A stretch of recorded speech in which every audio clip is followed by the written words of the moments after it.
Selamat pagi Bapak dan Ibu. Kita bersuka cita karena Tuhan terus memimpin hidup kita dan memberikan damai sejahtera-Nya kepada kita semua. Tetaplah menjaga kesehatan kita secara rohani, memiliki hubungan yang akrab dengan Tuhan, dan mengasihi Dia serta kita setia membaca dan melakukan kebenaran firman Tuhan. Tetap juga menjaga kesehatan jasmani kita di masa wabah penyakit yang masih terjadi. Mencuci tangan, selalu mengenakan masker ketika keluar dari ruangan kita, dan saling menjaga jarak satu dengan yang lain ketika berpapasan atau berhadap-hadapan. Dan kita berdoa supaya wabah penyakit ini segera berlalu. Baik Bapak dan Ibu, minggu pagi ini kita akan belajar bersama-sama mengenai Roh Kudus, kekuatan dalam bersaksi. Diambil dari surat Rasul Paulus kepada jemaat di Korintus yang pertama, pasal yang kedua, ayat 1 sampai dengan ayat yang kelima. Sebelum kita membaca firman Tuhan, mari kita berdoa terlebih dahulu. Bapa dalam surga, terima kasih untuk kesehatan yang Bapa berikan bagi kami. Secara rohani kami terus hidup bersama dengan Kristus. Terima kasih untuk kesehatan jasmani hari lepas hari. Kami diberi sehat oleh Tuhan. Bapa Surgawi, pada saat ini kami mau belajar kebenaran firman-Mu dari 1 Korintus pasal 2 ayat 1 sampai 5 tentang Roh Kudus, kekuatan dalam bersaksi. Kami siap untuk belajar firman Tuhan. Di dalam nama Tuhan Yesus kami sudah berdoa. Amin. Mari kita membuka Alkitab kita dari 1 Korintus pasal 2 ayat 1 sampai dengan ayat yang kelima. Kita akan membacanya bersama-sama dengan bersuara. Sudah siap? 1, 2, 3. Demikianlah pula ketika aku datang kepadamu, saudara-saudara, aku tidak datang dengan kata-kata yang indah atau dengan hikmat untuk menyampaikan kesaksian Allah kepada kamu. Sebab aku telah memutuskan untuk tidak mengetahui apa-apa di antara kamu selain Yesus Kristus, yaitu Dia yang disalibkan. Aku juga telah datang kepadamu dalam kelemahan dan dengan sangat takut dan gentar.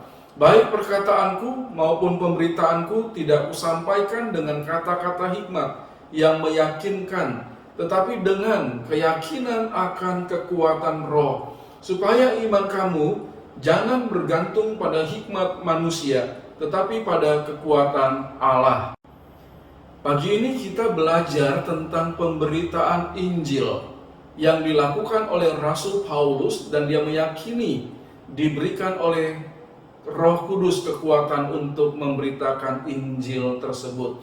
Sudahkah Bapak Ibu saya menjadi orang-orang yang rajin memberitakan Injil kepada orang lain, supaya mereka mendengar tentang Yesus Kristus sebagai Juru Selamat dan Tuhan, dan mereka boleh diselamatkan oleh Tuhan? Kita perlu mencontoh Paulus sebagai orang Kristen yang selalu bersemangat dalam memberitakan Injil. Paulus bahkan memberitakan Injil sampai ke Korintus dalam perjalanan pengabaran Injilnya yang kedua di tahun 52 Masehi. Dan pemberitaan Injil di kota Korintus itu tercatat di Kisah Para Rasul pasal 18 ayat 1 sampai 18. Kalau kita melihat pribadi Rasul Paulus, dia adalah seorang yang memiliki latar belakang kehidupan keyahudian yang sangat kuat. Dia menerapkan hukum Taurat di dalam dirinya dengan penuh kesetiaan, dan dia adalah orang yang mengalami perjumpaan pribadi dengan Yesus ketika dia dalam perjalanan ke Damsyik untuk menangkap, menganiaya, memenjarakan, bahkan membunuh orang-orang yang percaya kepada Yesus Kristus. Dia orang yang hebat. Namun, Paulus tetap bersikap merendahkan diri. Justru Paulus dalam suratnya memuji bagi jemaat di Korintus. Dia mengatakan bahwa jemaat di Korintus itu kaya dalam segala hal dan menyebut mereka telah menjadi kaya dalam segala sesuatu. 1 Korintus 1 ayat yang kelima. Kekayaan materi jemaat di Korintus memiliki. Intelektual juga sangat baik sekali. Pandai berkata-kata, pandai berpikir.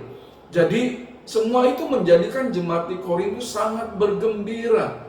Tetapi sikap ini juga membuat jemaat di Korintus menjadi congkak atau sombong. Mereka merasa puas diri, sehingga keadaan jemaat menjadi kacau di dalam gereja itu. Jemaat Korintus mengalami ekstase atau kegembiraan yang meluap, yang terjadi bukan karena iman mereka kepada Yesus Kristus, melainkan terhadap kepuasan hasrat kedagingannya, keinginannya untuk dihormati, keinginannya untuk membuktikan bahwa mereka pandai. Itu yang menjadi kegembiraan mereka secara kedagingan. Hal ini menimbulkan banyak sekali terjadi penyimpangan di dalam jemaat, khususnya dalam hal moral. Jemaat Korintus juga tidak melakukan pemberitaan Injil. Mereka terlalu fokus kepada dirinya sendiri, tidak fokus kepada Yesus Kristus. Nah, mari kita diskusikan bersama. Setelah kita melihat keadaan jemaat di Korintus, yang pertama, apakah dampak negatif ketika seseorang merasa diri sudah hebat dalam banyak hal? Dia hebat dalam berpikir, dia hebat dalam berkata-kata, dia hebat secara sosial materi. Apa dampak negatifnya? Kalau dia tidak mempergunakan semua itu untuk Tuhan, dia hanya menyombongkan dirinya, dia bisa membuat orang lain dipandang rendah oleh dirinya, dan dia bisa merasakan kenikmatan kedagingan dengan segala sesuatu yang dimilikinya tersebut, kalau tidak dipergunakan untuk Tuhan. Yang kedua, gereja di Korintus tidak memfokuskan diri kepada Yesus Kristus. Nah, bagaimanakah gereja dapat mengarahkan segala kekayaan dalam segala hal yang dimiliki gereja untuk melakukan pemberitaan Injil? Ya, gereja harus memakai kekuatan di dalamnya supaya Injil Kristus bisa diberitakan. Jemaat memberitakan Injil Kristus kepada orang lain melalui perbuatan dan perkataan mereka. Dan juga gereja bisa mempergunakan keuangan gereja supaya Injil bisa diberitakan dan banyak orang bisa pergi ke berbagai macam tempat supaya Injil diberitakan. Surat Rasul Paulus yang pertama bagi jemaat di Korintus memberitahu kepada gereja di Korintus dan gereja sepanjang masa mengenai Roh Kudus yang memberikan kekuatan dalam bersaksi. Kita dapat memperhatikan beberapa kebenaran mengenai Roh Kudus kekuatan dalam bersaksi berdasarkan 1 Korintus pasal 2 ayat yang pertama sampai dengan ayat yang kelima. Kalau kita melihat ayat 1 sampai ayat 2, di situ sesungguhnya sedang berbicara potensi menjadi seorang saksi Kristus. Setiap orang Kristen adalah potensi untuk menjadi saksi Kristus. Paulus mengetahui perkembangan gereja di Korintus berdasarkan kesaksian atau cerita dari keluarga Chloe. Kalau kita membuka dalam 1 Korintus 1 ayat 11. Dan setelah dia mengetahui keadaan jemaat di Korintus, Paulus rupanya merasa perlu menuliskan surat penggembalaan supaya jemaat di Korintus kembali menjadi jemaat yang menyukakan hati Tuhan dan mereka bisa memperbaiki keadaan di dalam gereja yang terjadi perpecahan di dalamnya. Dan Paulus menuliskan suratnya, juga dia memberikan teguran terhadap kesombongan jemaat yang merasa hebat dalam segala macam perkataan dan dalam segala macam pengetahuan. Sayangnya, jemaat di Korintus tidak memakai kekayaan mereka itu untuk pemberitaan Injil. Nah, Paulus ingin mengingatkan jemaat dengan pernyataan kerendahan hati bahwa dia tidak mampu berkata-kata dengan indah dan hikmat. Namun Paulus menegaskan bahwa ia telah menyampaikan kesaksian Allah bagi jemaat. 1 Korintus pasal 2 ayat yang pertama. Paulus juga mengatakan, saya memfokuskan diri kepada Yesus Kristus. Saya tidak mau mengetahui apa-apa di antara kamu selain Yesus Kristus. Jadi ada banyak potensi, kemampuan, sesuatu yang bisa menjadi bahan supaya kita memberitakan Injil kepada orang lain. Ya, kita menyampaikan kesaksian Allah. Kemudian kita hanya fokuskan diri kepada Yesus Kristus saja. Nah, jemaat di Korintus seharusnya melakukan hal yang dikatakan oleh Rasul Paulus itu, supaya potensi mereka nyata untuk pemberitaan Injil. Mereka juga harus fokus kepada Yesus Kristus, tidak membuat masalah dalam gereja. Mari kita diskusikan bersama. Yang pertama, apakah ada potensi dalam diri kita yang tidak digunakan untuk melakukan pemberitaan Injil? Mungkin Bapak, Ibu, dan saya memiliki kepandaian yang Tuhan berikan, ya, dan kita bisa memakai kepandaian itu sebagai potensi Injil diberitakan. Mungkin Tuhan memberikan kita kekayaan, kita bisa memakai harta kita itu sebagai potensi kita untuk Injil diberitakan. Kita punya semangat, kita punya koneksi, dan kita bisa mempergunakan semua itu sebagai potensi untuk dipergunakan melakukan pemberitaan Injil. Yang kedua, apakah yang menjadi perhatian gereja sehingga tidak fokus mengarahkan potensi gereja untuk pemberitaan Injil? Mungkin gereja berfokus kepada mengumpulkan uang di dalam gereja dan tidak mau menggunakannya. Mungkin gereja berfokus menyelesaikan masalah-masalah yang ada dalam gereja sehingga tidak melakukan pemberitaan Injil. Nah, Bapak, Ibu, dan saya, mari kita menjadikan gereja kita berfokus supaya Injil bisa diberitakan ke banyak tempat. Kebenaran yang kedua, adanya hambatan untuk menjadi saksi Kristus. Mari lihat 1 Korintus pasal 2 ayat yang ketiga. Paulus berkata demikian, aku juga telah datang kepadamu dalam kelemahan dan dengan sangat takut dan gentar. Dia menyatakan hal ini, ya, terlihatnya seperti hambatan untuk menjadi saksi Kristus.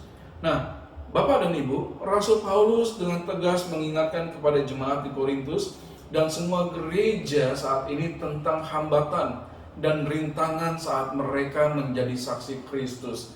Paulus dengan tegas menyebutkan bahwa dia sangat sadar akan keterbatasan manusiawinya, ketidakcakapan pribadinya, ketakutannya, serta rasa gemetar. Kita membaca dalam suratnya. Berikan pendapat Bapak dan Ibu, setuju atau tidak setuju, dan alasannya mengenai beberapa hal yang biasanya terlintas dan menjadi hambatan saat menjadi saksi Kristus. Yang pertama, kita seringkali mendengar atau kita mengatakan, saya tidak tahu bagaimana mengarahkan pembicaraan ke Injil, ya, sehingga itu menjadi hambatan bagi kita. Setuju atau tidak? Harusnya tidak, ya, karena kita bisa berbicara banyak hal. Seharusnya kita juga bisa banyak berbicara tentang Injil Yesus Kristus, mulai masuk kepada cerita kesaksian pribadi, lalu mulai cerita kesaksian tentang Yesus Kristus. Hambatan, saya takut ditolak. Kebanyakan orang begitu, ya. Nanti saya sudah memberitakan Injil, orang itu tidak mau mendengar, silakan pergi. Ya, itu ada ketakutan seperti itu. Bisa nggak kita mengatasinya? Ya bisa. Kita bercerita saja dengan bersahabat kepada orang itu, ya. Jangan berdebat. Dan kalau mereka menolak, ya sudah. Tugas kita adalah menyampaikan pemberitaan Injil kepada mereka dan menanyakan apakah mereka mau menerima Yesus sebagai Tuhan dan Juru Selamat dengan cara yang baik. Kalau mereka tidak mau menerima, kalau mereka menolak, ya sudah, ya. Itu urusan mereka. Yang ketiga, saya tidak tahu bagaimana memulai percakapan tentang hal-hal yang berbau rohani.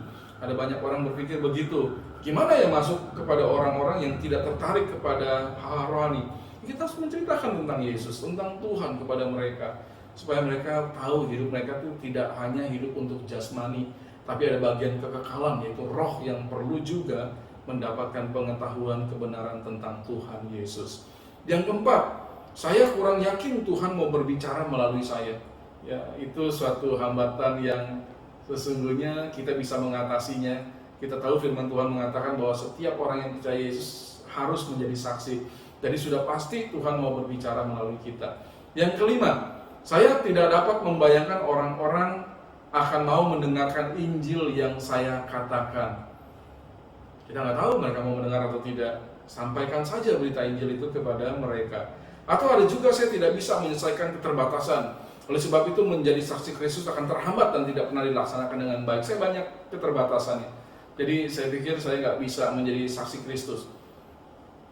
Musa berkata seperti itu ya, tapi Tuhan berkata, aku sudah memanggil, aku pasti memperlengkapi. Demikian juga untuk kita. Nah, bagaimanakah cara Paulus mengatasi hambatan untuk menjadi saksi Kristus dalam dirinya? Kebenaran yang ketiga menjawab pertanyaan tadi. Bagaimanakah Rasul Paulus mengatasi hambatan dalam dirinya ketika dia harus menjadi saksi Kristus? Yang ketiga mengatakan Roh Kudus, kekuatan dalam bersaksi. Lihat ayat 4 sampai ayat 5 1 Korintus pasal yang kedua. Baik perkataanku maupun pemberitaanku tidak kusampaikan dengan kata-kata hikmat yang meyakinkan, tetapi dengan keyakinan akan kekuatan Roh, supaya iman kamu jangan bergantung pada hikmat manusia, tetapi pada kekuatan Allah. Jadi jelas Paulus mengatakan dalam keterbatasan dirinya, dia tidak menyerah begitu saja untuk terus bersaksi mengenai keselamatan dalam Yesus Kristus. Kita juga tidak boleh menyerah ketika hambatan terjadi dalam memberikan kesaksian tentang Yesus Kristus sebagai Tuhan dan Juru Selamat. Perhatikan nasihat Paulus tadi dalam 1 Korintus pasal 2 ayat 4 sampai 5. Saya tidak mampu bercakap-cakap dengan baik, tetapi ada kekuatan Roh Kudus, supaya iman yang menerima berita tentang Yesus Juru Selamat itu berdasarkan bukan hikmat manusia, tetapi berdasarkan kekuatan Allah. Jadi kekuatan Roh Kudus itu yang dia miliki untuk bersaksi, dan orang yang menerima kesaksian itu menerimanya bukan karena hikmat Paulus, tetapi karena kekuatan Allah yang menyertai pemberitaan Injil tersebut. Jadi kita sudah dinasihati oleh firman Tuhan bahwa keterbatasan manusiawi justru membuat kita bersandar kepada kekuatan Roh Kudus dalam seluruh aspek hidup kita. Ketika kita lemah, kita harus menyadari itulah saatnya, itulah seharusnya kita menyandarkan diri kita kepada kekuatan Roh Kudus, kekuatan Allah, kekuatan Kristus. Demikian juga ketika kita menyampaikan kesaksian tentang Yesus Kristus. Kekuatan Roh Kudus menyertai setiap perkataan dalam kesaksian kita, dan akhirnya memberikan kita keyakinan bahwa iman dan kesaksian kita tidak bergantung kepada kemampuan diri sendiri, melainkan bergantung kepada kekuatan Allah. Mari kita diskusikan bersama, apakah peran Roh Kudus dalam diri kita saat kita memberikan kesaksian? Dia memberikan kekuatan, dia memberi kuasa. Kalau Roh Kudus turun ke atas kamu, kamu akan menjadi saksiku, kata Tuhan Yesus. Di mana saja kita bisa bersaksi, karena Roh Kudus yang memberikan kekuatan bagi kita untuk menyampaikan kesaksian tentang Yesus Kristus. Yang kedua, sudahkah kita bersaksi dengan bersandar kepada kekuatan Roh Kudus? Bukan berdasarkan hikmat kita, bukan berdasarkan filsafat dunia, bukan berdasarkan buku-buku dari kepercayaan orang-orang lain, tetapi berdasarkan kekuatan Roh Kudus dan firman Tuhan ini. Baik Bapak dan Ibu, sampailah kita pada kesimpulan pelajaran kita. Firman Tuhan sudah mengingatkan kita untuk terus bersaksi. Dalam 1 Korintus pasal 2 ayat 1 sampai 5 dikatakan bahwa Roh Kudus yang memberikan kekuatan dalam bersaksi. Jadi mari kita melakukan kebenaran firman Tuhan ini untuk terus bersaksi dengan kekuatan Roh Kudus. Kita punya potensi menjadi seorang saksi Kristus. Memang kita punya hambatan atau kelemahan, tetapi justru kita harus bergantung kepada Roh Kudus yang memberikan kekuatan dalam bersaksi. Baik Bapak dan Ibu, sampai berjumpa dalam pelajaran kita selanjutnya di minggu yang akan datang. Dan tetaplah sehat di dalam Kristus, tetaplah sehat secara jasmani. Mari kita mengakhiri di dalam doa. Bapa dalam surga, terima kasih karena firman Tuhan mengingatkan kami kembali untuk tetap menjadi saksi Kristus walau apapun yang terjadi, walaupun ada kelemahan dalam diri kami. Kami perlu tetap menjadi saksi Kristus karena Roh Kudus memberikan kekuatan bagi kami. Terima kasih Bapak, berkati kami, berikan sehat, berikan segala kebaikan-Mu bagi kami. Di dalam nama Tuhan Yesus kami sudah berdoa. Amin. Sampai berjumpa minggu depan, Tuhan memberkati kita semua.